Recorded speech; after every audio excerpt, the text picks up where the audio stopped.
Assalamualaikum warahmatullahi wabarakatuh.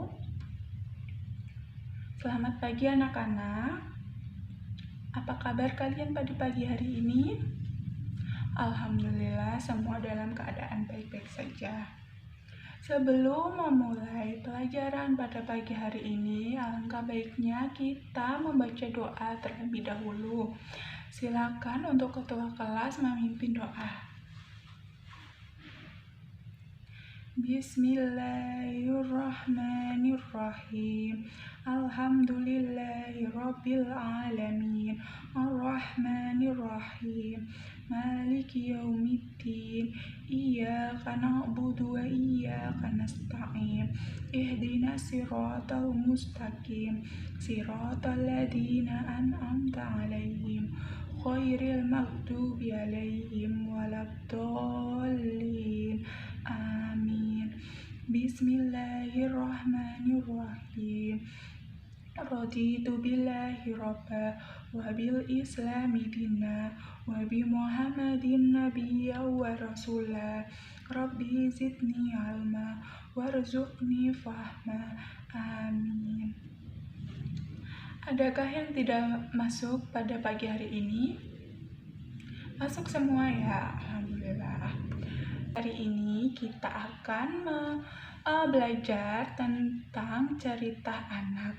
Nanti ibu akan memutarkan video cerita anak untuk kalian. Kalian bisa simak baik-baik ya, karena nanti ibu akan memberikan sebuah tugas atau soal untuk kalian kerjakan. Sebelum itu, ibu akan menjelaskan sedikit mengenai cerita anak. Cerita anak merupakan pembayangan atau pelukisan kehidupan anak yang imajinatif ke dalam bentuk struktur bahasa anak. Cerita anak merupakan cerita sederhana yang kompleks. Jadi, cerita anak itu disajikan untuk anak-anak. Karena disajikan untuk anak-anak, bahasanya juga menggunakan bahasa anak, bukan bahasa seperti sehari-hari atau bahasa orang dewasa. Karena anak-anak belum bisa memahami bahasa orang dewasa tersebut. Mereka bisa memahami kata-kata yang masih sederhana. Lalu, unsur dalam cerita anak meliputi tema, tokoh, watak, setting atau latar cerita, plot atau rangkaian cerita, sudut pandang, dan amanat. Baik, ibu akan memutar videonya. Anak-anak harus menyimak dengan seksama ya. Jangan sampai ada yang mengobrol sendiri. Baik, ibu akan memutar videonya. Naga mencari teman. Alkisah hiduplah seekor naga. Tubuhnya berwarna hijau. Keempat kakinya panjang dan berkuku tajam. Bila ia bernafas, api akan keluar dari mulutnya.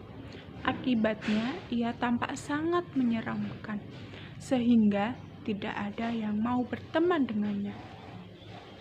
Suatu hari, ia merasa sedih sekali. Lalu ia pergi ke sungai dan mencoba tidur. Namun tidak bisa. Kesepian amat mengganggunya, hingga ia menangis dan tak terasa air matanya pun jatuh. Tiba-tiba, ia sadar api yang keluar dari mulutnya tak sebesar seperti biasanya. Di saat itu pula, seekor burung melihat kejadian tersebut. Lalu, dengan takut, ia mencoba mendekati naga dan bertanya, "Hai naga, mengapa engkau terlihat begitu sedih?" "Aku tak punya teman. Sepertinya semua takut kepadaku. Jadi aku merasa sangat kesepian," sahut naga. "Seharian ini baru kamu yang mau berbicara denganku. kata naga menambahkan. Murai berkata, "Kau tahu, aku mendekatimu karena air matamu mengecilkan api yang keluar dari mulut." "Jadi itu yang membuatku dijauhi siapapun?" tanya naga. "Mengapa kamu tak berendam saja di air sungai itu?"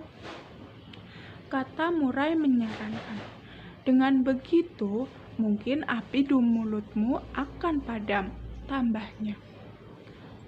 Mendengar saran itu, naga kian sedih dan berkata, "Aku takut tenggelam, dan aku tidak bisa berenang." Ia malah ditertawakan oleh murai. "Benamkan saja kepalamu ke dalam air sungai itu, lalu angkat setelah beberapa lama," sahut murai. Naga lalu menuruti apa yang dikatakan murai. Dia langsung membenamkan kepalanya ke dalam air sungai. Setelah lama, diangkatnya kepalanya dari air, lalu dihembuskan nafas sekuatnya. Ternyata tidak ada api yang keluar dari mulutnya. Tak lama kemudian, saat bernafas, naga kembali mengeluarkan api yang sangat besar. Bahkan nyaris membakar burung murai jika tidak cepat menghindar. "Apa yang kau lakukan, naga?" seru murai dengan nada marah. "Maafkan aku tidak sengaja," kata naga memohon. "Ternyata mulutmu masih mengeluarkan api," seru murai. Lalu murai menyarankan naga, "Hanya ada satu cara untuk memecahkan masalah itu. Engkau harus menemui si bijak burung hantu. Ia pasti akan memberimu jalan keluar." Naga menyetujui usulan murai. Lalu ia langsung bergegas pergi ke tempat burung hantu. Setelah menempuh perjalanan beberapa saat, akhirnya mereka sampai di rumah burung hantu. "Permisi, Pak burung hantu," ucap naga. "Ya, kalian mencariku?" tanya burung hantu. "Benar," jawab naga. "Menurut sahabatku, kau dapat menolong memecahkan masalahku," tambah naga. "Bisakah kau menceritakan apa yang terjadi?" tanya burung hantu. Lalu ia menceritakan masalahnya kepada si burung hantu. Dan tanpa sengaja, naga kembali menyemburkan api. Kali ini, burung hantu yang hampir menjadi korban. "Hai, apa yang kau lakukan?" ucap burung hantu. Karena naga dianggap mencelakakan dirinya, burung hantu pun marah dan menyuruh naga bergegas pergi. "Tolonglah burung hantu," pinta sang naga. Lalu dengan marah, burung hantu menjawab, "Tidak, aku tidak akan mau membantumu." Sang naga kecewa dan lagi-lagi menangis. Dan itu sangat mengganggu burung hantu. Sudah, jangan menangis. Sekarang pergilah ke utara dan cari kota Yuanwan," kata burung hantu dari dalam rumah. Tanpa banyak bertanya lagi, naga langsung pergi menuju utara untuk mencari kota Yuanwan. Akhirnya, naga melihat kota Yuanwan yang bersalju dan berkabut. Di kota itu, ia mendapati anak kecil yang kedinginan karena cuaca di sana yang sangat dingin. Naga pun mendekatinya dan bertanya, "Hai anak kecil, kenapa engkau menangis?" "Aku sangat kedinginan dan orang tuaku tak punya kayu bakar," untuk perapian. Lihatlah tanganku membiru, jawab anak kecil itu.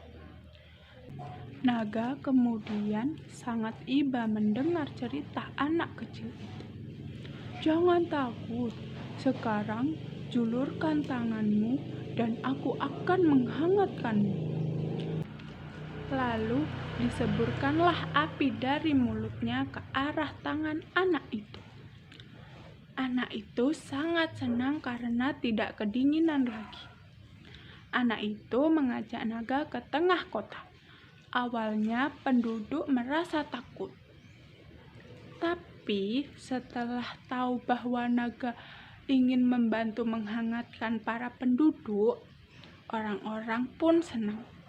Demikian pula naga pun senang karena mendapat teman baru. Itu tadi cerita anak yang berjudul Naga Mencari Teman. Apakah anak-anak semua pernah atau sudah pernah mendengar cerita anak tersebut? Oh, banyak yang belum ya, ternyata tidak apa-apa. Untuk melihat kemampuan kalian dalam menyimak, Ibu akan memberikan tugas atau soal untuk kalian. Ibu telah membagi satu kelas ini menjadi 2 kelompok, seperti yang Ibu sudah tulis di papan tulis. Silakan bergabung dengan masing-masing kelompoknya ya. Baik, Ibu akan memberikan soal. Lembar soal, kalian harus menjawab soal ini dengan berdiskusi. Ibu memberi waktu 30 menit untuk mengerjakan soal. Silakan dikerjakan dengan seksama dan harus berdiskusi ya. Tidak boleh yang tidak berdiskusi, tidak boleh ada yang tidak berdiskusi, semua harus berdiskusi. Ibu akan memantau dari depan sini. Karena sudah 30 menit, tugas kalian bisa kalian kumpulkan di meja saya ya. Sepertinya pekerjaan kalian bagus-bagus semua ya, dan sudah memahami soal-soal yang ada. Karena waktu mengajar saya sudah selesai, saya akan mengakhiri pertemuan pada pagi hari ini. Sebelum saya mengakhiri, adakah yang ingin ditanyakan anak-anak? Oh baik, tidak ya. Karena tidak ada, mari kita tutup pertemuan atau pembelajaran pada pagi hari ini dengan membaca hamdalah bersama-sama. Alhamdulillahirabbil alamin. Baik, terima kasih. Wassalamualaikum warahmatullahi wabarakatuh.